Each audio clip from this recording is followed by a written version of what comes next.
Udah, Oyama sempat spill juga di beberapa wawancara, salah satunya tuh sama, Oda Eiichiro, waktu pas, ada kesempatan mereka wawancara bareng, itu Oyama sempat bilang kalau, dia udah nyimpen draft ending-nya. Ini dari motif si pelaku.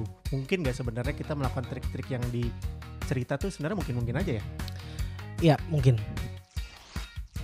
Karena Aoyama sendiri pernah bilang kalau triknya itu dia nyari sendiri dan sering kali browsing di internet. Oke. Jadi sudah pasti ada penalarannya tuh.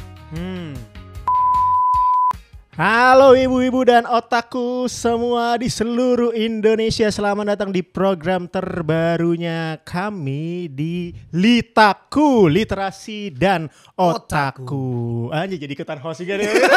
Kebiasaan ya. Kayaknya kebiasaan host gak apa-apa, aman. Sorry, tap in dikit. Aman. Buat perkenalan nih buat teman-teman yang belum kenal kita dari Litaku. Jadi ceritanya ini kita konsep podcast gitu ngobrolin soal komik-komik. Jadi Litaku ini ada kepanjangan ya. Gabungan antara literasi dan otaku. Dan dia cuma hari ini kita cuma membahas. Hari ini sih untuk seterusnya kita ngebahas tentang komik dan juga pop culture Jepang. Dan kita sebenarnya punya hashtag. Nanti muncul sini hashtagnya yaitu yang komik-komik aja ya kan. Di depan ini udah kelihatan ya komik pertama yang akan kita ngobrolin hari ini adalah Detektif Conan. Dan gue nonton Conan dulu pas kecil gitu ya. Abis itu begitu gede kayaknya episode Conan gitu-gitu aja. Kok gak berkembang-kembang ya Conan, kayak ketemu episode baru lagi. Kan ini gak seperti anime-anime pada umumnya yang habis episode 2 nyambung sampai episode 1 dan seterusnya. Tapi Conan beda. Hari kita akan ngobrol tapi kita akan fokus ke komik bareng komunitas Conan yang salah satu komunitas terbesar di Indonesia. Iya bisa dibilang ya. Menurut saya ya, tanpa riset saya udah bisa bilang kayaknya Conan salah satu komunitas tergede di Indonesia. Hari ini kedatangan 2 tamu spesial, ada Mas Alfa dan juga Mbak Aska. Halo. Seru banget ada tepuk tangan ya. Ya kan? Nah, Mas Alfa dan Mbak Aska ini ternyata yang uniknya, selain mereka fans Conan yang ternyata demen dengan genre-genre detektif, ternyata beliau berdua ini latar belakangnya sekarang adalah apa sebutannya? Kriminologi apa panggilannya? Kriminolog? Kriminolog. Bisa, cuma kalau masih S1 belum bisa disebut kriminolog sih sebenarnya. Oh dia harus S2? Harus di tingkatan S2, lulusan S2 baru bisa disebut kriminolog. Kriminolog? Kalau S1 tuh setara dengan sosiolog lah. Oh gitu. Iya. Makanya kan kalau digelar akademik gitu ya, itu kalau lulusan S1 itu masih dicantuminnya sarjana sosial. Oke. Nah kalau udah masuk ke S2, S3 itu baru di belakangnya krim. Jadi kriminolog. Iya. Oh gitu. Padahal kalau misal S1-nya es krim kan lucu ya. Iya. Bab es krim, S1 Boleh. S titik krim, es krim. Boleh. Mbak Aska diem-diem lucu juga ya Mbak Aska ya. Makasih loh Mbak Aska ya kan. Boleh. Boleh kenalan dong Mas Alfa dan Mbak Aska. Halo teman-teman, ya Alfa di sini dari koordinator Conan Fans Club Indonesia dan juga di sini ada Aska. Halo semua, aku juga sebagai admin dari Conan Fans Club. Admin? Ya. Wih keren. Dua-duanya udah baca Conan lama? Mas Alfa sih kayaknya lebih lama jelas.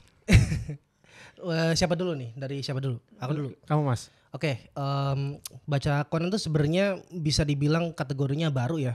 Masa? Tapi bukan yang bukan yang nyubi amat. Jadi kalau dibandingkan sama teman-teman yang lain mungkin ada yang masa kecilnya tuh ada yang sama kayak Mas Carlos ya, ada yang diikutin dari Conan dari kecil. Nah, kalau saya tuh lucunya kecilnya itu nggak nonton Conan karena kecilnya saya itu nontonnya lebih ke Sentai. Apa itu Sentai? Kayak Ultraman, Kamen Rider. Nah, kayak gitu-gitu. Itu itu kayak tontonan saya waktu kecil. Cuma baru kenal Conan itu pas di SMP. Jadi ceritanya berhubungan juga dengan komik sih ya. Jadi teman saya kebetulan lagi bongkar kamar. Terus saya ada di situ bantuin juga, terus nemu komik Detektif Conan volume 57. Oke. Ingat saya detailnya. Terus saya pinjem komiknya, saya coba baca di kamarnya, seru juga. Sama teman saya, udah buat lo aja gitu. Oh bener nih, ya boleh. Dari situ tuh komik pertama Conan saya di 57 sampai akhirnya tiap ada kesempatan punya uang saku sendiri dari THR gitu ya. Kita sih nyempetin dulu ke minimarket, kan dulu masih jual komik juga. Itu saya ke minimarket buat beli komik Conan. Pakai duit sendiri? Iya. Itu pertama kali langsung volume 1? Enggak, pertama kalinya pertama kali beli pribadi itu di volume udah 63. Oke. Terus abis itu udah cuma punya beberapa volume aja Conan, sampai akhirnya masuk di tahun 2017 kayaknya pengen punya pojok baca di rumah sendiri gitu. Khusus Conan? Apapun cerita detektif dulu waktu itu kan lagi ngebarin cerita detektif kan. Akhirnya coba ngumpulin beberapa, ada yang beli dari second, nyari-nyari di pasar loak gitu-gitu. Ya saya usahain buat nggak beli bajakan ya. Jadi coba nyari beli sampai akhirnya kekumpul dari volume 1 sampai yang ke 80-an lah. Sisanya ada beberapa teman-teman yang ngehibahin ke saya gitu. Jadi alhamdulillah sekali ya. Terima kasih yang udah menghibahkan beberapa komiknya. Tapi ya sampai sekarang akhirnya lengkap. Gue Allah. Tepuk tangan lagi. Gue seru. Mbak Aska? Kalau aku dulu sempet nonton biasa doang. Terus habis itu Nonton biasa tuh apa maksudnya? maksudnya kayak kalau nonton di TV ada Conan terus nonton aja, cuma kayak nggak gitu ngikutin gitu. Oke. Terus waktu itu tuh inget banget pas 2017 itu kan lagi ke musola nih, Oke. mau sholat gitu lah di sekolah. Tapi tiba-tiba tuh pas mau ngambil mukena malah ada komik Conan. Kok bisa begitu Kok bisa? konsepnya? Jadi Kok bisa? kebetulan tuh emang musola tuh depan perpustakaan, jadi mikir mungkin ada yang baca apa gimana gitu Ketinggalan. kan. Ya cuman komik Conan terus kayak ya udahlah kayak baca aja kali ya. Terus dari situ tuh Kayak ketemu jodoh ya? Tiba-tiba gitu. iya bener kayak tiba-tiba gitu. Aduh lupa lagi volume berapa yang gambar Conan sama kucing yang ada Eisuke. Oh iya. Yang volume 60 kalau nggak salah ya. Terus pokoknya dari situ kayak waktu itu kan muncul karakter Eisuke. Karena udah ngikutin jadi kayak ini Eisuke siapa, ini siapa, ini siapa. Terus akhirnya entah kenapa mulai tertarik sama ceritanya. Terus akhirnya kayak ngikut mau nyoba ngoleksi komiknya juga nih. Cuma waktu itu pas pertama kali nyoba nonton anime, itu aku salah nonton. Salah nonton? Bukan Conan aku tonton, tapi Magic Kaito. Oke. Oh. Tapi masih ada Masih ada hubungannya. itunya. Ya jadi waktu itu pas pertama kali kalau komik nyoba nyari dulu Magic Kaito gitu, ternyata susah ya. Habis itu baru mulai ngoleksi Conan, tapi aku ngoleksi Conannya kayak acak gitu, kayak senemunya aja volume berapa. Terus kalau sekarang sih tapi ngoleksinya yang premium yang udah digabungin 2 volume itu. yang terbaru berarti. Yang punya Alex Media? Iya. Yap, tapin. Soalnya itu kan lebih kayak 2 volume digabungin 1 jadi Iya, lebih sekalian. Tolong Alex Media terbitin ulang Magic Kaito. Ayo Magic Kaito. Oke. Nah pertama kali berarti Mas Alfa dan Mas Alfa dan Mbak Aska. Berarti kan dua-duanya ketemunya gak sengaja kan? Bukan yang karena lu baca dong, bukan karena rekomendasi kan? Enggak. Karena gak sengaja kan? Iya bener. Apa yang kebayang pertama kali ngelihat Conan tuh, apa yang kebayang pertama kali? Premisnya unik ya. Ini mungkin sering kali diceritain sama beberapa orang yang mungkin udah terlibat jauh sama Conan. Banyak juga dari mereka yang bilang kalau premis di Conan itu unik, makanya Conan tuh bisa long last sampai sekarang. Nah saya juga ngerasain sebagai pembaca kayak gitu. Jadi walaupun yang saya baca pertama kali itu bukan volume 1 ya, bukan volume pertamanya, tapi ceritanya tuh masih bisa diikutin lepas buku gitu loh. Jadi maksudnya walaupun cuma baca di tengah-tengah, itu tuh masih bisa ngerti karena ceritanya tuh masih berkaitan dengan kasus-kasusnya kan. Soalnya kan grand design Conan itu sendiri kan tentang anak SMA, detektif SMA yang dia menyusut tubuhnya karena obat, ya karena dikasih obat sama organisasi misterius lah istilahnya. Jadi grand design itu gimana caranya agar organisasinya ini terkuak dan si detektif SMA yang sekarang jadi Conan ini kembali ke tubuhnya semula jadi Shinichi Kudo. Nah sampai sekarang tuh waktu pas pertama kali baca komik itu saya belum nemu grand design-nya apa. Sampai akhirnya ya itu koleksi dari awal. Sebelum ketemu itu apa yang kebayang? Kayaknya cerita detektif biasa kali atau apa ya? Itu apa yang kebayang? Nah itu yang kebayang itu ya, jadi cerita detektif tapi premisnya dia unik ya, jadi pas saya baca ulang itu baru ketemu gitu. Jadi pas saya baca ulang dari volume 1 baru ketemu ternyata dia punya grand design sendiri nih, bukan cuma kumcer detektif doang. Tapi ternyata ada grand design-nya yang lagi di spill dikit-dikit lah di setiap filenya atau di setiap komiknya gitu. Sampai akhirnya ya kecanduan. Sampai sekarang koleksi. Kalau Mbak Aska apa yang kebayang di mau sekolah ngelihat ada Conan nih, apa nih yang kebayang pertama kali sebelum baca? Karena inget gue sempet nonton Conan kan kayak pengen baca lagi deh. Karena gitu emang aja. sebelumnya udah pernah nonton ya. Terus kayak itu kan cerita misteri-misteri detektifan gitu kan, dan dia terpisah dari volume sebelum-sebelumnya kan. Terus waktu itu tapi kebetulan yang volume yang aku baca emang endingnya tuh ngegantung. Jadi kayak aku penasaran sama lanjutannya dan itu berhubungan sama cerita utama garis utama Conan itu sendiri. Oke. Terus ya udah jadi sama kayak mulai baca nonton dari awal gitu ngikutin dari awal dan itu tertarik sama premisnya. Dan dia kan semakin kompleks ya permasalahannya gitu. Yeah. Itu jadi semakin tertarik juga buat baca. Ya udah sekarang makin lama malah nyemplung juga. Walaupun emang di setiap, bener sih katanya Mas Alfa ya, di setiap episode itu dia nggak yang berkesinambungan ya, bisa baca lepasan, nggak harus ngikutin terus, nggak yang kayak pada umumnya kan cerita komik itu kan di volume 1 lanjut ke volume 2 pasti nyambung tuh, kalau nggak punya volume 1 bingung gitu kan. Iya benar. Nah, apa yang bikin ini Mas Alfa? Dari 57 kan udah banyak tuh ya. Iya benar. Terus mau deh tuh koleksi dari awal. 57 itu salah satu cerita ikonik yang saya ingat itu tentang Satan Onizuka. Jadi seorang vokalis band metal yang dandanannya itu kayak Metallica atau apa ya yang dandanannya serem gitu. Oke, Slipknot gitu ya. Slipknot ya. Nah, kayak gitu itu tuh punya kasus di studionya. Ya, kasusnya itu ngelibatin tentang dendam pribadi lah intinya. Jadi dari situ penasaran emang ceritanya Conan tuh maksudnya formulanya gini-gini aja ya. Nah, ternyata tadi balik lagi ke tadi setelah baca ulang, ternyata dia punya grand design sendiri tuh yang saya bilang tadi, grand design yang ternyata gimana caranya biar si Shinichi ini kembali ke tubuhnya semula dan lain-lain. Jadi kayaknya dari volume 57 yang saya nggak sengaja baca itu akhirnya ya karena ternyata ceritanya punya grand design yang unik, itu yang bikin akhirnya tertarik buat ngoleksi. Dan tadi kamu mention kalau wajar aja nih Conan ini long last ya kan? Iya benar. Soalnya emang premisnya tuh unik gitu. Mungkin kita bisa bandingin sama cerita-cerita detektif serupa ya, yang masih jalan sampai sekarang itu kan Kindaichi. Kindaichi itu kan masih jalan sampai sekarang. Oke. Terus juga ada juga QID yang diterbitin juga kan, yang terbaru sama Alex Media gitu. Nah itu kita bisa cek juga dari premis. Itu tuh Conan itu punya premis yang unik, walaupun dari secara cerita mungkin bisa 11-12 gitu. Entah itu dari metodenya, metode penceritaannya, atau mungkin metode pemecahan kasusnya. Itu mungkin setiap cerita detektif tuh punya similarity atau kesamaan ya, 11-12 lah, kemiripan. Cuma yang bikin yang beda itu kan keunikan itu dari Conan itu menggabungkan elemen misteri, fiksi. Tubuhnya nyusut itu kan fiksi banget itu. Orang bisa nyusut karena obat, itu fiksi banget kan. Sejauh ini yang paling terbaru, teknologi yang terbaru itu cuma bisa bikin awet muda doang muka. Gak bisa jadi kecil. Benar, gak bisa nyusut jadi kecil, gak bisa. Jadi itu fiksi banget. Bahkan itu diakui sama Aoyama Gosho, salah satu-satunya fiksi di Conan itu ya tubuhnya nyusut. Itu selain itu dia entah itu dari metode trik dan lain-lain itu dia riset sendiri. Mungkin tamat gak Conan menurut kamu? Ada sih, soalnya udah Aoyama Gosho sempat spill juga di beberapa wawancara, salah satunya tuh sama Oda Eiichiro. Waktu pas ada kesempatan mereka wawancara bareng, itu Aoyama Gosho sempat bilang kalau dia udah nyimpan draft endingnya. Oh gitu. Iya, dia udah ngegambar draft endingnya, dan ini juga ceritanya agak tragic sih sebenarnya. Soalnya dia tuh nyiapin draft ending itu pas kondisi dia lagi opname. Oh ya? Di tahun, saya lupa kisaran tahun ya. Seingat saya tuh antara 2016 atau 2017 yang sempat hiatus lama banget. Cuma kalau misalkan salah mohon dikoreksi ya. Seingat saya tuh di sekitar tahun belasan itu, di 2010-an itu, Aoyama Gosho tuh sempat di opname lama.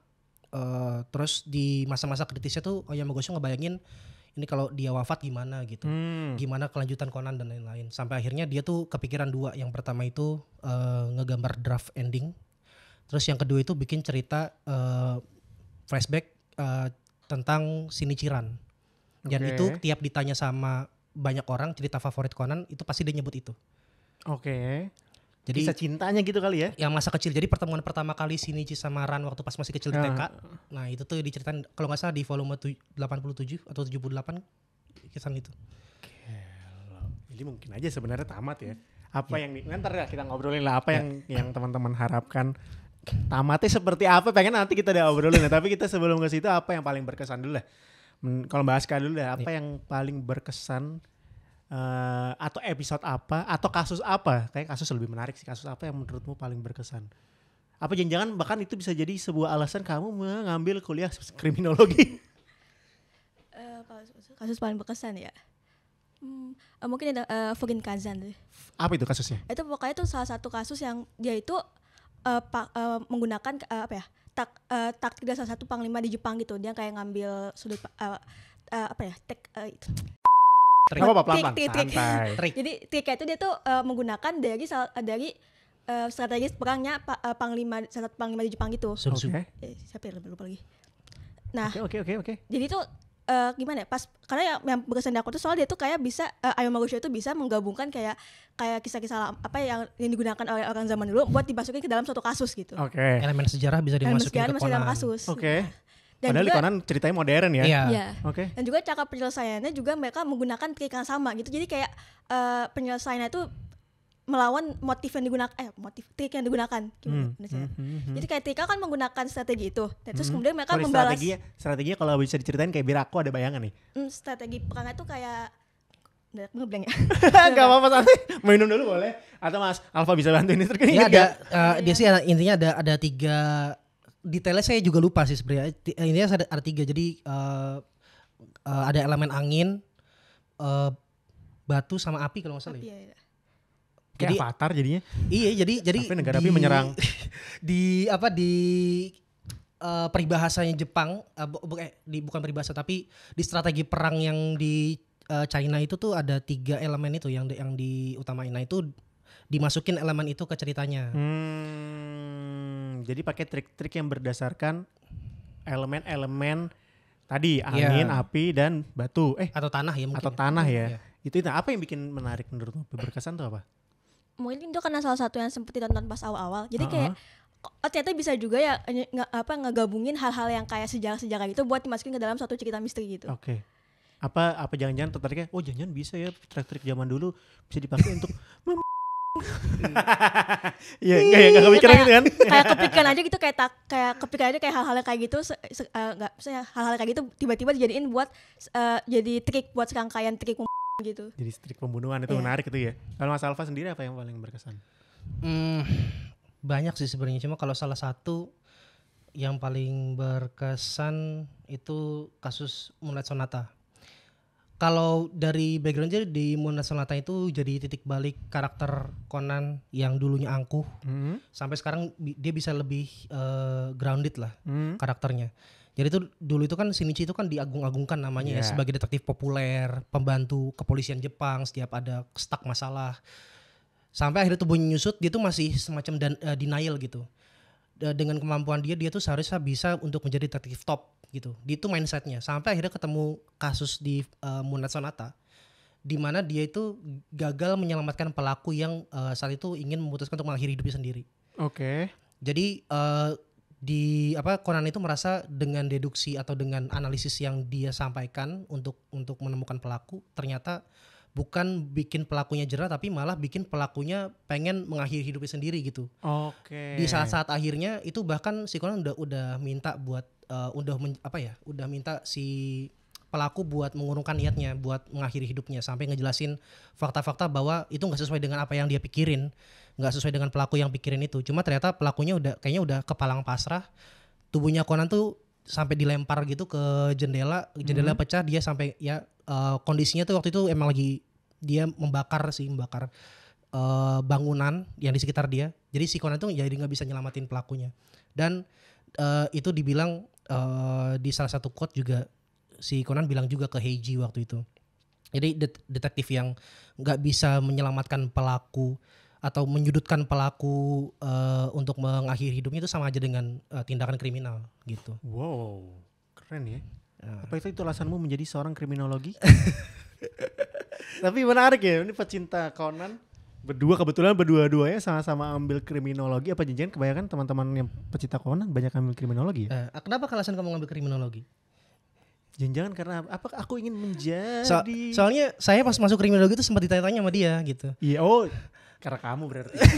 Enggak, jadi saya juga penasaran gitu. Kenapa alasan kamu apa untuk masuk kriminologi? Mungkin boleh disampaikan gitu. Boleh silakan.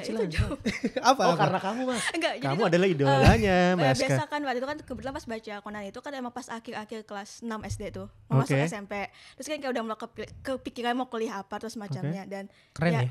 Baru mohon maaf nih, baru 6 SD udah kepikiran mau kuliah apa ya? Kan mau SMP, habis itu SMA kan, habis itu kan kuliah kan? Iya. Itu masih 6 tahun ya. 6 tahun lagi ya. Saya aja kepikiran bisa ya beli PS2 gitu. Main basket, main bola gitu kan udah pikiran mau kuliah apa ya? Masa depanmu cerah sih. Amin. Nah, terus. Nah, habis itu ya biasa apa nge-searching itu kayak sekolah detektif di Indonesia. Oh wow. Ya kayak apa kayak nganggepnya tuh kayak di Jepang kan kayak ada gitu kan, kayak misalnya kayak apa sih kalau di anime gitu kayak misalnya sekolah khusus apa gitu. Terus waktu itu ya nggak ada sih. Cuma kan ada yang kayak semacam biasa blog yang ngasih tahu kalau misalnya kalau suka detektif masuk kuliah ini gitu. Salah satunya ada kriminologi. Oke. Terus kebetulan pas SMP nemu komunitas Conan Fans Club ini. Waktu itu hubungnya ya ke Alfa. Kebetulan waktu itu beberapa lama kemudian tuh foto profil Kak Alfa tuh pokoknya kriminologi banget gitu kayak buku atau apa nggak tahu. Kamu jelas kamu idolanya Mas kayak Mas Alfa ya. Terus ya udah kan ya aku banyak nanya ke dia terus kayak aku mulai paham kalau kriminologi itu gini-gini apa bukan ada detektif banget cuman masih berhubungan tentang kejahatan. Terus ya udah tertarik aja sih terus jadi target aja gitu buat masuk kriminologi. Oh wow, bukan karena Mas Alfa. Kalau kamu Mas Alfa? Pas ditanya kriminologi itu kan anomali juga gitu. Ini belajar tentang jahat apa gimana maksudnya gitu. Yang mau jadi penjahat apa gimana? Oh enggak gitu. Kita ngejelasin aja kalau kita belajar yang kita pelajari itu fenomena sosial tapi dari sudut pandang kejahatan gitu aja. Apakah Conan menjadi salah satu kasus yang kamu pelajari di kuliah? Salah satunya ada sih. Wow, keren. Ada teori konspirasi berarti? Konspirasi tergantung sih ya. Ini konspirasi di seputar komik apa yang berkaitan sama kehidupan nyata nih? Yang komik aja deh. Kalau kehidupan nyata kita jadi podcast ini ya. Podcast memecahkan misteri dunia nih kan. Kalau yang di komik sejujurnya saya nggak begitu nggak begitu mendalami tentang fan teori sih ya. Oke. Cuma ada salah satu fan teori yang menarik juga yang saya sempat baca di grup. Untuk itu kebetulan ada yang nge-share dan saya pikir cukup make sense. Dia tuh kayak ngasih paparan kalau salah satu anggota organisasi hitam yang namanya Vermont itu digambarkan punya hubungan khusus dengan bos organisasi hitam. Oke. Dan bahkan di salah satu komiknya sama series animenya itu tuh bahkan Amuro tahu Amuro Toro ini tahu Vermont itu siapanya bos gitu. Cuma belum dikasih tahu ke pembaca siapanya. Sampai akhirnya dia pengen dibungkamkan sama si Vermont waktu itu. Nah, terus teori fan itu makin berkembang yang mengaitkan kalau Vermont itu tuh bisa jadi anaknya Big Boss itu. Konspirasinya ternyata hubungan anaknya siapa gitu ya. Iya, itu menurut saya cukup make sense karena role-nya Vermont di organisasi hitam itu kan cukup diberi kebebasan ya. Mau ngapain aja dia tuh kayak bahkan di rekan sesama anggota organisasi hitam itu aja ada yang iri gitu sama Vermont gitu kan. Kayak ini orang kayaknya bebas ngapain aja deh selama dibolehin sama big bossnya gitu. Nah berarti itu salah satu kecurigaan itu tadi. Jangan-jangan mereka ada hubungan keluarga gitu. Salah satunya anak dan ayah gitu. Masuk akal. Ini nanti masuk akal sih. Soalnya ini juga banyak karakter Conan tuh yang tiba-tiba saling berhubungan. Contohnya? Contoh yang itu misalnya tuh kayak Shuichi Akai sama Haibara Ai itu ternyata saling sepupu. Oh ya? Ini aku baru tahu nih. Terus kemudian ini yang paling bikin geger itu ya Shinichi sama Kaito Kid juga ternyata sepupuan. Ini tahu dari mana nih? Ini harus dibuktikan nih. Oh udah. Udah. Apa ya Pak? Kebetulan udah dikonfirmasi di movie tahun lalu kebetulan. Oh. Tentang kebenarannya itu. Jadi kayak banyak karakter yang kita tuh nggak duga ternyata tiba-tiba mereka udah punya hubungan. Ternyata ada hubungan keluarga gitu. Di movie yang kemarin mereka ngomong apa? Kok bisa ketahuan ini? Akhirnya sepupuan Shinichi sama Kaito Kid. Mukanya mirip sih ya. Iya. Soalnya seiyunya juga satu seiyunya satu. Sebenarnya udah jauh udah ketebak juga sih ya. Iya ya. Soalnya Kaito Kid juga kalau dia nyamar jadi Shinichi tuh dia nggak mesti pakai topeng topeng wajah lagi. Jadi dia nggak mesti pura-pura. Cuma desain rambut aja gitu yang disamain. Saya pikir kayak mereka tuh kembaran sebenarnya kayaknya. Iya soalnya itu tadi ayahnya Shinichi sama ayahnya Kaito itu ternyata adik kakak yang terpisahkan gitu. Jadi sebenarnya anak kembar cuma karena orang tuanya pisah ya jadi satu ikut bapak, satu ikut ibu. Oh gitu. Eh, Bener dong, anak kembar berarti bener kan? iya benar. Wow. Itu Itu dia, dia. sudah dibuktikan di movie yang kemarin. Movie-nya apa cari tahu sendiri ya. Nanti aku jadi pengen nonton nih sebenarnya. Bener juga ya. Itu soalnya itu jadi yang paling penasaran orang-orang kenapa sih Kaito itu selalu pakai topeng dan ketika dibuka topeng dia bisa nyamar jadi Shinichi gitu Iya, kan. iya, iya, Pernah iya. kan ada di Ada benar-benar. episode itu kan. Itu aku inget tuh soalnya karena dia paling menarik kan. Gak jujur ganteng. Mm-mm. Kaito Kid dan Shinichi kan ya kan. Terus dari semua kasus pembunuhan, tadi kan berarti ada yang berkesan nih. Yang paling menarik apa? Bahas kayak menurutmu yang kayak ini kasus pembunuhan ini kalau terjadi di dunia nyata nih menarik nih. Amit-amit ya, amit-amit. Atau mungkin justru malah pernah ada background story-nya mirip-mirip gitu kan. Ini jangan sampai sih. Jangan sampai amit-amit, kita berimajinasi aja. Ada salah satu mungkin ini yang dia itu pegban putih. Tuh. Iya. Iya. Karena di situ tuh pelakunya itu si korbannya. Oke. Dan kemudian dia tuh cara dia menyembunyikan kepala korbannya itu dengan dia memasukkan ke dalam perutnya. Wow. Jadi Bukan masukin ke perut maksudnya tapi dalam jaket. jaket, Dia pakai dalam jaket. dimasukin gitu. Biar kelihatan kayak orang hamil aja kita pengen Kayak kayak gendut aja. Jadi dari awal tuh dia tuh kan laki-laki ya. Dia dari awal dia udah berpura-pura kalau dia tuh emang perutnya tuh gendut. Jadi selama ini dia tuh kayak masukin kayak kain selimut atau apa buat nutupin kalau jadi dia tuh nggak ketahuan kalau sebenarnya dia tuh selama ini pas selama mereka di dalam mansion itu dia tuh sebenarnya ngebawa kepala di dalam perutnya gitu. Wow. Pas kabur gitu. Jadi kayak Sambil langsung. Iya bener. ya, makanya jangan sampai kejadian sih ya. Jangan Cuman sampai. itu kayak bisa gitu juga gitu ya kayak sampai apa ya? Iya ya kok bisa ya bener juga ya. Orang kalau misalnya amit-amit melakukan kejahatan buktinya disimpan di fisiknya kita gitu kan. Yang orang taunya kita misalkan kita rambutnya sorry misalkan gondrong gitu ya. Iya. Kita nyimpen jari bisa aja gitu kan jari. Iya. Iya. Ih, seru. Tolong Pak Pol. Diceknya kayak gitu ya. Misalkan barang-barang yang terlarang itu kan rata-rata kan udah mulai disimpannya. Iya. Dan untungnya juga Gitu teknologi sekarang udah makin maju dan yang hal-hal yang diselundupin itu udah bisa terlacak lebih Iya. dini sekarang. Mau mereka taruh di bagian tubuh yang paling dalam Iya. udah bisa kelacak gitu Iya, kan. iya. Tapi ada juga tuh kasus itu kasus pertama Shinichi yang dia itu pembunuhannya di pesawat tapi nggak barang buktinya tetap bisa lolos. Apa itu barang buktinya? Itu kawat bra. Kawat. Bra. Kan kalau itu kan Soalnya kan ya dipakai sehari-hari kan. Iya Dan lagi. itu nggak mungkin dicek kan. Gak mungkin. siapa sangka bakal jadi alat buat Mas Alfa apa kalau kamu kasus pembunuhan yang paling menarik menurut kamu apa? Mungkin ini bakal berkaitan sama pertanyaan selanjutnya. Anjay udah ketawa aja pertanyaannya. Ini telekinesis ya. Telekinesis. terus. Mungkin ini kasus yang melibatkan pentas seni SMA Titan. Oke. Jadi uniknya itu tuh pakai kebiasaan orang-orang Indo sih. Jadi kebiasaan apa namanya kayak Mas kalau misalkan lagi minum minuman yang ada es batunya tuh es batunya lebih suka didiemin aja sambil dikunyah dikit gitu.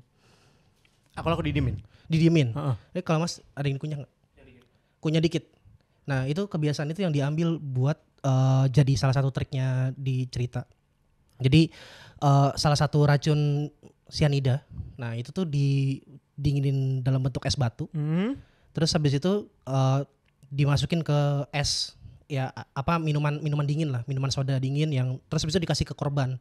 Karena tahu korban punya kebiasaan dia tiap menggigit es batu. ya tiap minuman habis dia es batunya digigitin. Itu orang banyak bener gitu banyak orang begitu. Ya kan? Bener. Itu kebiasaan kan. Terus Untung saya enggak demen gigitin es batu. Ngilu soalnya giginya agak bolong-bolong dikit ngilu jujur. Terus.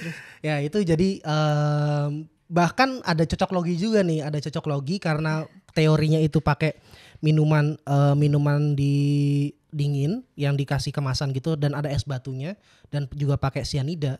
Itu bahkan ada yang cocok logi kasusnya itu menginspirasi salah satu kasus yang pernah populer di Indonesia waktu itu. Oke. Yang sekarang pelakunya udah bebas ya, pelakunya Aku udah kebayang bebas. ya. So, kebayang. Wih. Bisa begitu ya? Nah, itu. Ini baru cocok logi bukan berarti terinspirasi ya. Iya, Cocok logi aja. Psikologi aja. Mungkin aja bisa jadi enggak. Ya. Gitu ya kan. Oh, menarik. Sebelum masuk ke pertanyaan ini, apakah di kriminologi juga membahas soal bukan trik ya, apa yang berhubungan dengan sains gitu enggak? Ada ya? Ada. Contohnya? Itu masuknya ke nanti ke ilmu forensik sih. Ilmu forensik. Oh itu dari, jadinya jadi percabangannya ya. Ada Iya. cabang ke kriminologi, ada yang ke forensiknya segala macam gitu ya. Dan itu dipelajari juga. Jadi kayak ya yang saya tadi bilang tadi kan. Kalau kriminologi itu bisa masuk ke berbagai cabang. Oke. Nah forensik ini kan sebenarnya umum juga di berbagai macam bidang ya. Ya. Ada ekonomi forensik, ada sosial forensik dan lain-lain. Nah di kriminologi juga ada yang namanya ilmu forensik gitu. Nah menurut Mas dan Mbak berdua ya kan, apakah ada trik yang sangat rapi dan kayaknya nggak masuk akal nih dijelaskan pakai sains gitu, ada nggak? Yang ketangkep, ada yang ketangkep menurut, atau semuanya rata-rata masuk akal aja? Karena Aoyama Gosho sendiri pernah bilang kalau triknya itu dia nyari sendiri dan sering kali browsing di internet. Oke. Jadi sudah pasti ada penalarannya tuh. Jadi udah pasti ada penalarannya. Cuma kan caranya Aoyama Gosho ini cukup unik ya. Jadi dia trik-trik yang ada di internet itu kayak misalkan trik-trik sulap ya. Itu bisa kaitin sama mereka, sama asisten-asistennya untuk jadi misalkan trik untuk melakukan kejahatan atau misalkan trik untuk menyembunyikan barang bukti dan lain-lain. Nah salah satu yang saya ingat itu di kasus yang libatin Heiji Hattori sih, yang pertama kalinya muncul ya. Jadi itu ada ngelibatin tape gitu yang ada apa? Pas dinyalain dia bisa jalan otomatis tape-nya. Dan itu tuh nanti tape-nya tuh ngebawa kunci. Kunci yang di luar ruangan buat masuk ke kantong si korban yang udah dalam kondisi wafat ya. Jadi biar dibikin seolah-olah itu tuh kasus diri. Padahal itu kasus di ruang tertutup. Gitu. Jadi seakan-akan dibikin biar korbannya itu diri, padahal sebenarnya ada pelakunya. Bener kayak trik sulap sih itu Iya. jadinya. Oke.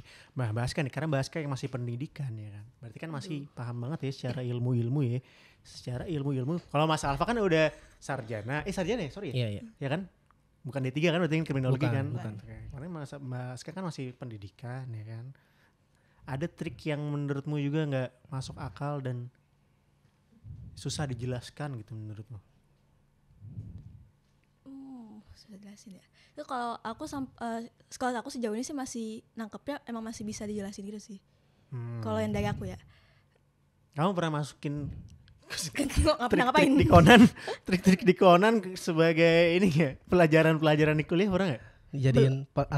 Dijadiin kayak sumber gitu. Kayak sumber, iya. Belum sih. Belum. Akan kayaknya. Bagus semester 2 ya. Semester 2 belajar apa sih biasanya? Kebetulan kita malah ngambil dari sudut pandang pelakunya. Oh, ini menarik nih justru. Jadi kayak mempelajari kayak pelaku itu bisa ngelakuin itu kan pasti ada penyebabnya kan. Jadi faktornya itu apa aja yang menyebabkan pelaku itu.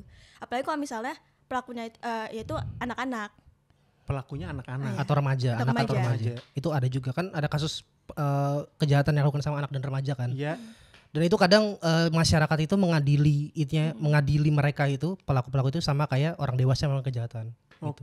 Padahal kalau di kriminologi itu masuknya kalau kejahatan dilakukan sama anak sampai remaja itu masuknya ke kenakalan. Kenakalan remaja. Iya, kenakalan remaja, bukan masuk ke kejahatan berat ya.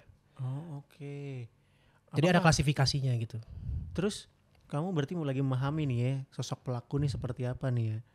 Kalau ya, motifnya kan? Iya, kalau sekarang kayak gitu. Kaito Kid motifnya apa menurut kamu? Kan kalau Kaito Kid dia udah dikasih tahu kan di anime Magic Kaito sih. Iya sih, kayak kenapa dia ngelakuin itunya kan demi ayahnya kan. Tapi secara masuk akalnya menurutmu motif sebenarnya apa ya? Motif kenapa dia, kalau kamu jadi posisi Kaito Kid, apakah kamu akan melakukan hal yang sama? Nah, menarik kan pertanyaannya ya kan? Motifnya tuh sebenarnya apakah cuma karena rasa sayang dengan ayahnya? Cuma kan Kaito Kid kan dia selalu ngebalikin lagi kan belakang itunya. Iya sih. Jadi nggak salah gak sih? Gak salah. Iya. Ya. Kan dia ngebalikin lagi kan. Iya. Cuman ngebayanginnya sih paling Kaito Kid itu dia itu nggak sih disuruh bayar denda nggak? Kan selama dia itu ngelakuin ada aja kaca pecah lah atau apa lah. Iya. Mungkin itu ya. Oke. Dia malah kepikirannya kayak Tokit bayar denda apa enggak ya? Iya, makanya tapi gitu ya, kalau mencuri dia ngebalikin lagi kan ujung-ujungnya dia nggak pernah dia bawa atau iya gimana. Sih, kamu ngefans banget sih sama kayak Tokit ya. Gak gitu. Iya, benar. Tapi apakah bisa ini kita ngomongnya berarti agak sedikit menghayal ya. Iya. Ini dari motif si pelaku. Mungkin gak sebenarnya kita melakukan trik-trik yang di cerita tuh sebenarnya mungkin aja ya? Iya mungkin. Mungkin aja ya. Contohnya kayak dari es batu. Iya. Tapi gini, yang harus jadi perhatian, trik-trik yang ada di cerita Detektif Conan itu hanya untuk entertain aja teman-teman. Iya. Jadi sama kayak trik sulap, nggak mungkin pesulap itu membeberkan dia, Rahasianya. ya bagaimana dia bisa melakukan. Pasti ada satu aktor atau satu orang yang berusaha untuk memecahkan. Oke. Kan sisi entertain dari cerita detektif itu apa? Kalau menurut Mas? Misterinya, tebak-tebakannya. Nah, gimana cara detektif itu bisa memecahkan Iya. triknya kan? Nah, itu sebenarnya bagian entertain juga. Jadi ketika trik itu terpecahkan berarti dan juga bisa dijelaskan dengan logis gitu ya. Berarti itu sisi entertainnya berhasil disampaikan. Nah, sama kayak kasus pesulap merah kalau saya sering menganalogikan. Iya. Pesulap merah ini kan sering banget memecahkan trik-trik yang Dukun. yang dianggap masyarakat, wah nih magic nih, ini Iya. ajaib nih, impossible. Tapi ternyata bisa dijelasin dengan logis gitu. Nah, pesulap merah tuh detektifnya gitu. Dan juga kalau misalnya trik-trik ini yang ada di komik-komik cerita detektif cuma Conan aja ya, itu dicoba untuk direplikasi di dunia nyata, itu tuh potensi untuk kegagalan itu sangat tinggi. Oke. Karena makan banyak research, makan banyak waktu, dan bahkan banyak riset. Dan rata-rata kasus kejahatan yang terjadi di masyarakat itu lebih ke spontanitas. Spontanitas. Alih-alih direncanakan. Oh iya? Uhuy, telat ya. Cepat banget. Cepet deh. Ya. Iya, lebih ke spontanitas ya, nggak yang Iya. direncanakan. Tapi sedangkan kalau Jarang banget. Kalaupun Sedangkan- ada jarang, tapi seringnya spontanitas. sedangkan kalau dicerita malahan yang semuanya full direncanakan. Iya, sampai detail, bahkan detail barangnya ini, kebiasaan korban ini ditaruh di barangnya seperti apa dan lain-lain itu kan dikasih tahu ya. Nah, sayangnya di dunia nyata rata-rata kejahatan itu dilakukan spontan. Rata-rata ya. Uhuy. Onta. Hui. Tahan lagi nol. Oke. Kebetulan dua narasumber saya ini sangat menarik ya, karena kebetulan dua-duanya seorang belum bisa disebut Iya. kriminolog belum ya, karena Sarjana kriminolog iya. sarjana kriminolog ya, Iya. tapi bukan es krim ya. OTW ke yang Coba harusnya es es krim. krim tapi belum jadi es krim ya. Semester semoga lancar ya kuliahnya Mas Ka ya. Nggak Semoga. susah lah ya kuliahnya kan. Gampang lah ya. Wah, ya kan belajar motif-motif, tapi seru juga sih kayak belajar psikolog dikit ya. Iya. Tapi seru sih, soalnya jadi kayak kan kalau SMA itu kan belajar hal yang kita nggak mau belajarin. Betul. Jadi kuliah tuh jadi kayak belajar yang emang ini yang aku mau, jadi kayak lebih enjoy aja gitu. Menjadi seorang pelaku penjahatan. Aduh. Oke. Kita coba tadi ngomongin cerita dan trik-trik kejahatan. Nah, kita belum ngobrolin soal komunitas ya, bahkan kita belum kenalin soal komunitas ya dari awal ya. Boleh dong Mas Alfa dikenal. Mas Alfa berarti sekarang sebagai apa, koordinator Koordinatornya. gedenya Ya bisa dibilang begitu. satu Indonesia. Iya. Namanya berarti apa kalau di komunitas, berarti namanya apa? Maksudnya nama komunitasnya apa? Conan Fans Club Indonesia. Iya, Conan Fans Club Indonesia. Yang apa namanya? Terafiliasi? Anjir, terafiliasi lagi. Maksudnya apa namanya? Home-nya itu apa, di sosmed kah atau apa? Base-nya sih memang dari awalnya memang dari media sosial ya. Oke. Karena kita kan berdiri pertama kali itu lewat aplikasi Mic33. Itu tuh zaman-zamannya Friendster lagi tren-trennya, itu salah satu aplikasi medsosnya yang kayak WA-nya itu tuh Mic33 lah. Nah, terus akhirnya di tahun 2011 migrasi ke Facebook. Akhirnya terbentuk nama komunitasnya di sana dan juga kegiatan-kegiatannya base-nya lewat daring. Sampai di tahun mungkin 2013 atau 2015 itu akhirnya mulai fokus ke kegiatan-kegiatan di luring. Kayak misalkan kumpul-kumpul, kopdar, gathering, bahkan nonton bareng filmnya pas pertama kali tayang di bioskop Indonesia, kayak gitu-gitu.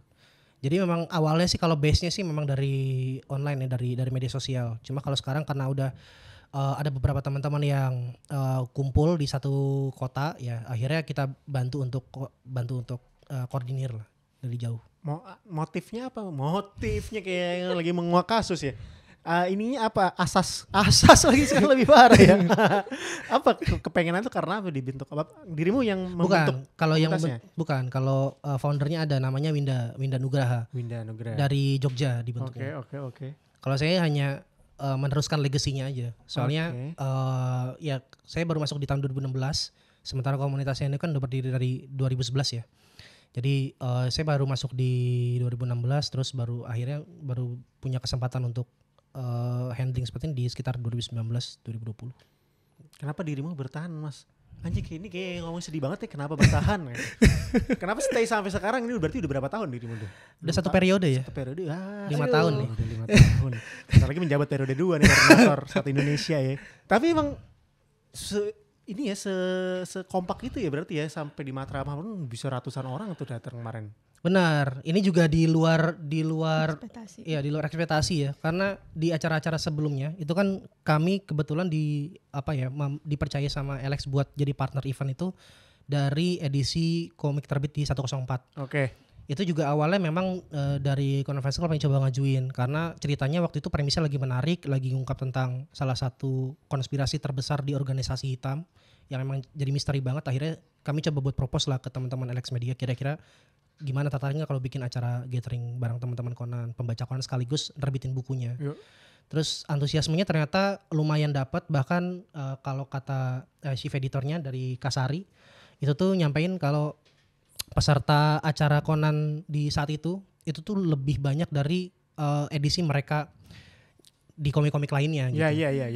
Terus akhirnya mulai akhirnya ke edisi-edisi berikutnya ke 105 kami juga cuma targetnya paling 100-200 orang paling. Ternyata yang daftar bisa 600 lebih. Iya, yang hadir kayaknya kalau 400 nyampe ya? Ya 600-an ya. Yang hadir langsung kan? Iya. 600 orang kan? Sampai ya satu area tuh nggak muat katanya. Iya. Itu kita tuh yang kerja di sini lagi kan, ketahuan nih gue kerja di sini. Kita tuh denger, oh yang daftar udah banyak nih. Tapi kan kita kan ekspektasi kita kalau yang daftar kan ya paling ya let's say 50% dari pendaftaran online lah. Itu yang ada ternyata yang datang kayak lagi Mostly. bazar komik murah Ya, itu. mostly. Bahkan Sebagian besar. bahkan ada juga tuh yang kayak daftar tuh OTS. Iya kan? Jadi Itu luar biasa, berarti saking senengnya dengan Conan. Iya. Dan mungkin dari itu rata-rata semua orang komunitas kan? Ada juga yang dari luar, karena Ada juga yang dia dari kalau Conference Club bikin event sebenarnya kita nggak pernah membatasi sih. Iya, Jadi iya, siapa aja selagi pengen datang ya datang aja. Apalagi suka Conan datang Iya. gitu ya. Iya. Nah cara mau gabung gimana kalau kita suka Conan dan pengen ikutan kegiatan-kegiatan tuh? Pertama bisa follow dulu di media sosialnya Ya. Conference Club, ada di Facebook di Conference Club, di Twitter atau X ada @Conference Club, sama di Instagram dan TikTok yang baru itu ada di @conferenceclub_id. Nanti kalau misalkan mau gabung keanggotaan, program keanggotaan itu bisa dan itu gratis teman-teman gitu. Jadi nanti untuk info-info kegiatan ataupun misalkan mau masuk ke grup chat tuh nanti dikabari juga dari situ. Dan kegiatannya semua di situ ada banyak, ya kan? Ada adminnya Baska juga yang akan menyambut teman-teman, ya kan? Halo, selamat datang teman-teman. Saya Baska yang sudah dari SD mencintai Conan gitu. Keren. Oke. Nah, sebelum kita masuk ke segmen terakhir, nanti segmen terakhir kita akan bertanya pengetahuan Bapak dan Ibu berdua ini ya tentang Conan ya. Kita akan tanya-tanya, tapi sebelum itu kita akan promo dikit komiknya. Iya. Kalau misalkan mau baca, tadi kan Mas Alfa baca dari volume 57. Iya. Kalau Mas tadi dari volume belum 70-an ya, apa 80-an tadi ya? Segituan lah pokoknya ya, ada 80-an volume. ya. Kalau menurut kalian ya, kalau mau ikutin Conan sekarang udah volume 100 berapa sekarang? 5 mau ke 106. 106 kan? Iya. Bisa ikutin dari mana? Apa volume terbaru aja boleh atau mau datang tengah boleh? Biar nggak bingung sebenarnya lebih pas buat ngikutin series Conan yang edisi premium ya teman-teman ya. Karena mumpung masih 20-an itu masih bisa dikejar lah. Cuma kalau emang pengen ngikutin dari tengah-tengah pun sebenarnya bisa gitu. Ya by accident aja, maksudnya baca terus senang sama triknya atau senang sama plotnya langsung koleksi dari awal gitu bisa. Jadi sebenarnya Conan itu balik lagi bisa dibaca di tengah-tengah, lepas komik pun bisa. Jadi nggak perlu khusus harus dibaca dari volume 1. Kalau misalkan teman-teman mau ngikutin the grand design-nya atau grand kasusnya Detektif Conan itu baru bisa dari volume pertama. Volume pertama ya. Kalau Mbak Aska, menurutmu atau kamu merekomendasikan kamu baca ini untuk pertama kali volume sekian, kamu ada nggak? kurang lebih sama sih. Kurang lebih sama ya. Ya premiumnya kan kalau Yang premium ya. Soalnya- Udah bagus ya kan, Terus kan tebel. 2 in 1 gitu kan dia. Jadi kayak bisa kayak beli 2 buku sekaligus jadi digabungin di 1 kan. Iya, Jadi iya, lebih iya. sedikit gitu ngumpulinnya nanti. Iya, jadi bisa dibaca dari mana aja selama belinya yang original. Betul. Betul. Setuju. Kita campaign dulu buku bajakan, buku bajakan ya. Karena kita habis ini mau masuk di segmen Tutur Mik. ya kan? Tebak karakter komik. Ah, ya kan? Anjay. Nama-nama aneh, tetermik namanya ya kan? Nama segmennya ada tetermik ya. Nanti di sini kita akan memberikan hint. Iya, iya. Memberikan hint nih. Gambar kita tebak karakter. Iya, iya. Ini gambarnya potongan nih, set. Menurut kalian ini karakter siapa? Oke, Ya kan? boleh, boleh, Kita boleh. akan tes ya. Merasa Koordinator tertantang. Conan Fans Club Indonesia ya, deh, biar di highlight ya. Berat banget ini ya, aduh. Sama admin koordinator ya Conan Fans Club se-Indonesia ya kan. Kita mulai yang pertama, gambar pertama. Oh. Udah, langsung cepet banget. Mohon maaf ya, berarti Mbak Aska kamu duluan. Ya nanti dipertanggungjawabkan sama Salva. Siapa Mbak Aska menurutmu ini? Yusaku Kudo. Bener gak Mas Salva? Benar, benar. Bener gak Ti? Betul, gelo. Iya mukanya Shinichi banget sih mukanya. Bapaknya, ini bapaknya bener kan ya? Iya, iya. Ya. Bapaknya. Oke next. Mau kan Pak? Easy, ini mah bagi Gampang kan? Iya, bagi iya. dirimu mah. Siapa Mas Alfa? Dilihat dari perawakannya ya. Set biar dramatis sedikit ya. Ya. Subaru Oki ya. Subaru Oki. Ya, Betul kah? Iya, iya, iya. Subaru Okia. Mohon maaf dia buat yang nggak tahu dia siapa dia. Dia ini mode samarannya Suichi Akai pasca kejadian kematian palsu. Oh ini samaran ya, ini Iya. orang samaran ya, orang Iya. palsu sebenarnya ya. Iya. Gila. Terbukti dia cocok jadi koordinator Conan Fans Club Indonesia ya. Tolong. Oke. Next T. Ah. Maska nih udah tahu banget nih pasti. Siapa Maska? Jody Starling. Siapa? Jody. Betul kah? Jody. Jadi Starling suka jualan kopi ya kayaknya. Ya, keliling-keliling ya. Starling keliling. Gila. Tidak salah ya mereka ya. Jadi ini ya jadi penanggung jawab ya di Conan Fans Club ya. Terus. Nah ini karena dari perawakannya, terus dari matanya, alisnya ya kan. Ini salah satu bintang di film tahun ini ya. Inuyasha. Waduh. Samurai X. Samurai X. Kenshin. Kansuke Yamato.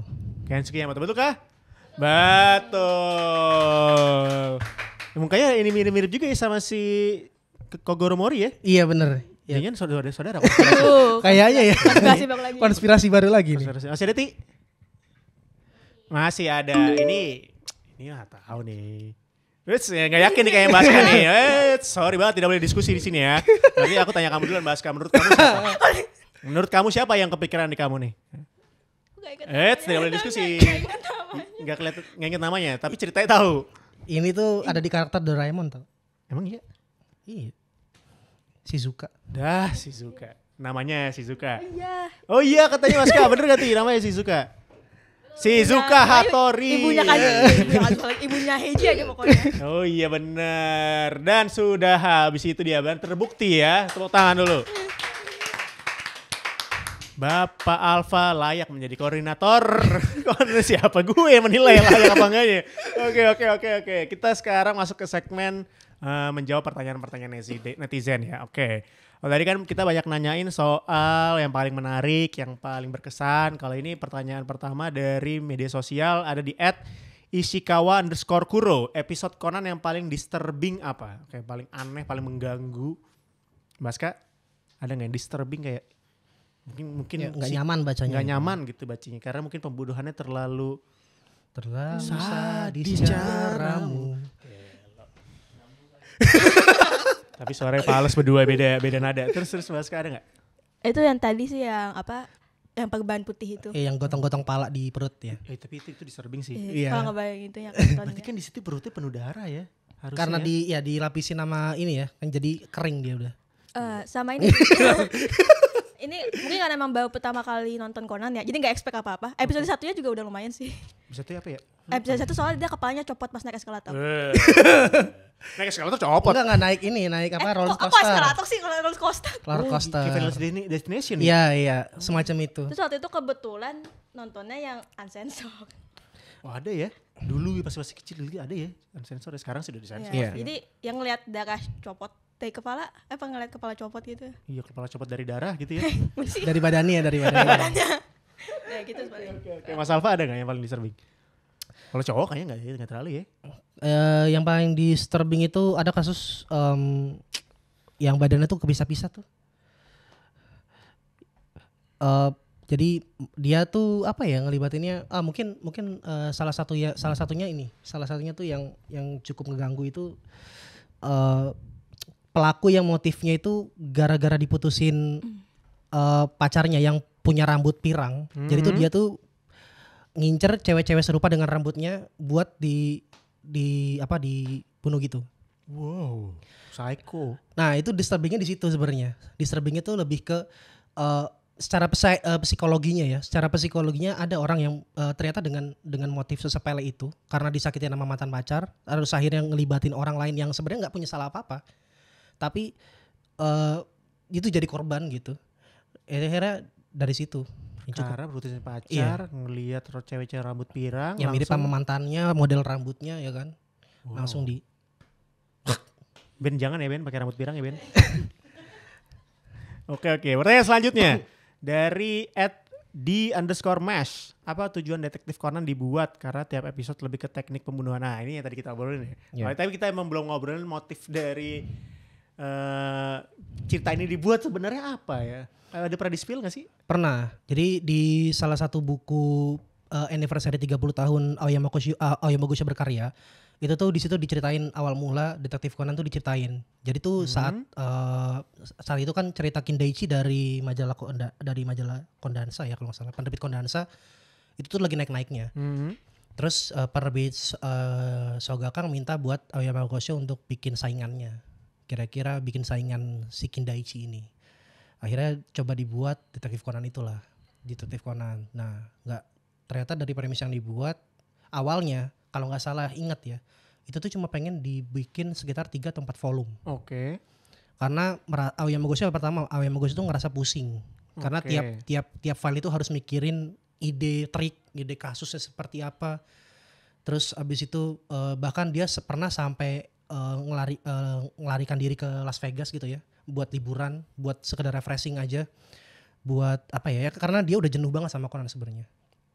Terus pas balik lagi dikasih tahu kalau Conan bakal dibikin movie, akhirnya dari situ titik baliknya. Jadi dari awalnya pengen dibuat 4 volume doang, sampai akhirnya bisa sampai sekarang. Karena selain laku, ya itu tadi premisnya menarik gitu ya. Padahal itu cuma perkara pengen ngalahin komik detektif sejenis gitu ya. Iya. Jadi saingan, bener aja jadi saingan ya. Iya. Bahkan melampaui bisa dibilang ya. Ya belum tamat-tamat kan keduanya sampai sekarang. Iya dulu belum tamat masih ada lagi pertanyaan nanti. Oh buat yang nonton nih katanya banyak yang tanya tentang Conan 106 kira-kira akan ada bonus apa aja? Gak tahu bonusnya apa.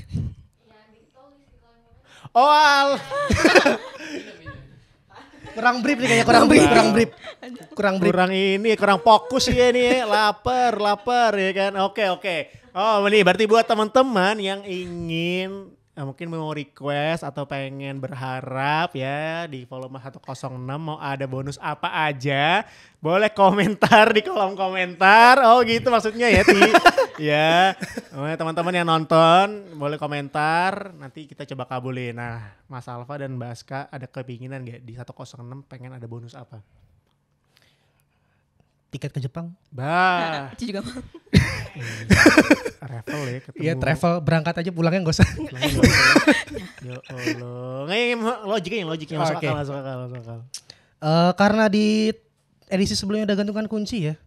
Kayaknya pengen kuncinya. Enggak dong. Biar ada gantungan di gantung. Aduh. Kayak cuci apa anjay. Kayaknya yang standy gitu lucu kali ya. Standy ya, buat figura-figura ya. Iya ya. Buat pajangan kan lucu ya. Kalau Mas Ka pengennya? Itu juga boleh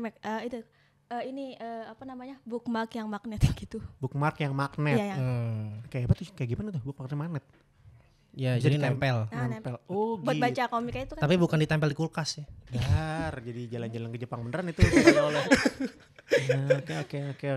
Oke. Tapi tiket ke Jepang juga boleh. Jepang boleh ya. Itu saya dulu yang berlomba, sorry. Orang dalam dulu yang berlomba baru orang luar.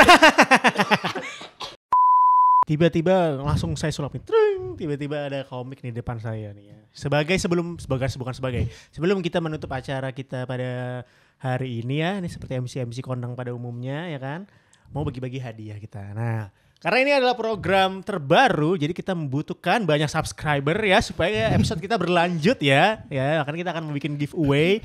Sebelum kita bikin giveaway, karena ini sebagai ucapan terima kasih atas kedatangan Mas Alvan dan Mbak Aska. Di sini kita ada komik banyak banget. Silakan boleh dipilih mau komik apa yang kamu suka dan pengen bawa pulang. Boleh masing-masing 2, Mas Alfa 2, Mbak Aska 2. Setelah itu kita akan, bukan kita, Mas Alfa dan Mbak Aska ya akan memilih 3 komik yang akan dibagiin ke teman-teman yang belum subscribe ya. Yang udah subscribe ya, salah. Yang udah subscribe nanti silakan tinggalkan komentar di kolom komentar. Komentarnya apa? Bebas. Komentar mau. Nanti kita akan pilih secara random untuk 3 orang yang beruntung mendapatkan komik pilihannya Mas Alfa dan Mbak Aska. Nah, kita sekarang pilih dulu nih komiknya. Kita akan meng-giveaway 3 judul ini. Ada Komi Sulit Berkomunikasi, ada Nozaki, ya kan? Sama satu lagi Hanako, si Arwah Penasaran. Ya, jadi yang mau dapetin 3 komik ini silakan komentar, subscribe dulu, nyalakan lonceng, ya kan? Habis itu komentar mau. Nanti kita akan pilih secara random siapa 3 orang yang beruntung gitu. Nah, yang buat kamu bawa pulang udah ada belum yang tertarik atau belum? Atau ntar pilih ntar aja? Nanti aja lah ya. Nanti aja ya di sini ya. Kalau itu terima kasih banyak Mas Alfa udah mampir kemari. Terima kasih juga. Baska udah mampir, terima kasih banyak ya. Nanti kalau misalkan kita ada joinan event-event, ya siapa tahu kita bisa bikin the next apa sih judul eventnya tuh yang Conan di Matraman tuh? Showcase, Detektif Conan Showcase. Detektif Conan Showcase, siapa tahu kita bisa bikin part 2-nya ya kan? Iya boleh. Yang lebih besar ya, dengan mencakup 10.000 masa. Ya, berlebihan ya kayaknya. Izinnya susah tuh.